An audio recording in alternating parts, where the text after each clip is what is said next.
Hi mga Mima! Good morning! A day in my life na naman tayo sa nagkukumahog na crafter na ito. Tingnan nyo naman mga Mima at nagkape lang talaga ako. Kasi nga tambak mga Mi yung order na gagawin natin. Sinet aside ko talaga mga Mima yung order ko, mga order natin. Syempre, inasikaso natin ang birthday. Pero dahil nga tapos na ito at nakaraos na tayo, so ayan back to crafting na naman tayo mga Mima. So, balik craft at balik vlog na naman tayo. So, ayan mga Mi, may order tayo na garland. So, aasikasuhin ko na siya ngayon. So, alam naman natin na kapag garlands mga Mima ay medyo matrabaho rin naman. Kaya nagsusunog na ako mga Mima ng ribbons. Balik kahapon to mga Mima, syempre late upload na nga tayo. Hindi naman natin agad-agad na i-edit yung mga videos.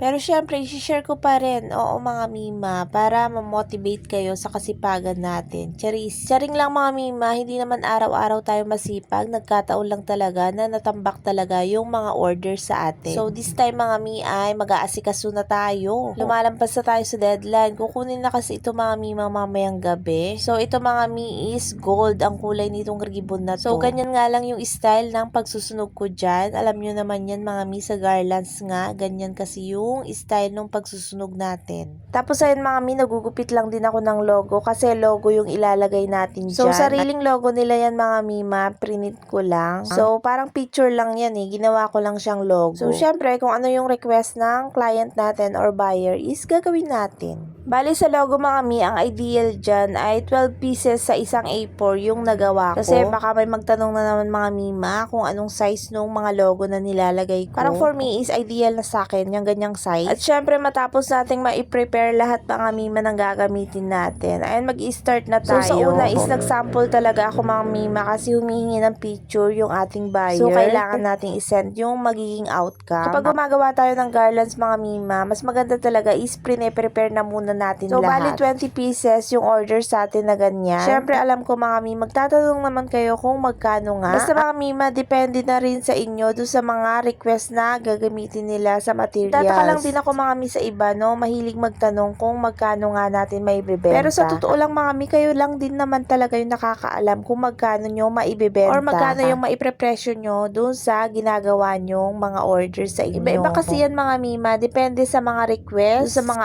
ads-on. Kaya minsan mga Mima, hindi ko na rin sinasagot. Iba kasi mga Mi, na sinishare yung video natin, tapos sasabihin nila, ganito lang yan sa akin. Para bang bababaan nila, para sa kanila umorder or sa kanila bumili. Parang kasalanan ko pa na nagpresyo tayo ng ganun, diba? Samantalang shinare ko lang din naman or sinagot ko lang din naman yung tanong nyo. Pero sa ngayon mga Mi, natuto na ako. Bahala na kayo dyan. Alam nyo na yan, yung gagamitin yung mga materials is kayo na yung mag-posting. Ayoko kasi mga Mi na nakukumpara din yung mga presyo natin sa iba or kinukumpara nila dun sa pagprepresyo nila sa sarili nila. Basta alam nyo na yun mga Mima, nagigets nyo naman din siguro yung tinutukoy ko. So ayun na nga mga Mima, ganyan lang din kasimple yung ginawa ko. Kasi alam nyo naman mga Mi, kapag garlands nga is matrabaho rin naman, pa isa-isa din natin yan din. So ilang oras ko din yan ginawa. Ang garlands na to mga Mima ay gagamitin sa piyesta. Baka kasi magtaka kayo mga Mima, malayo pa naman ang graduation. Pero ito mga Mima is gagamitin nila sa mga guest nila. Kaya yung logo nila dyan mga Mi ay sariling sa kanila logo nila. Parang Santo Niño yata yung nakalagay. Kasi nga para sa piyesta yan mga Mima. So syempre mga Mima, hindi ko napapakita sa inyo detailed kung paano ko talaga yan ginawa at paano natin yan natapos. Syempre haba masyado itong video natin mga Mima. At ito na nga mga Mima, yung finished product natin. Ganyan yung nakalagay sa logo niya mga Mima. Kasi pang piyesta nga.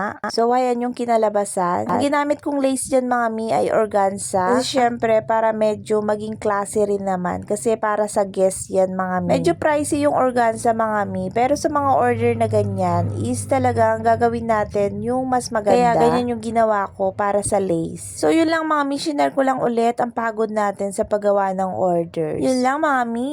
Bye!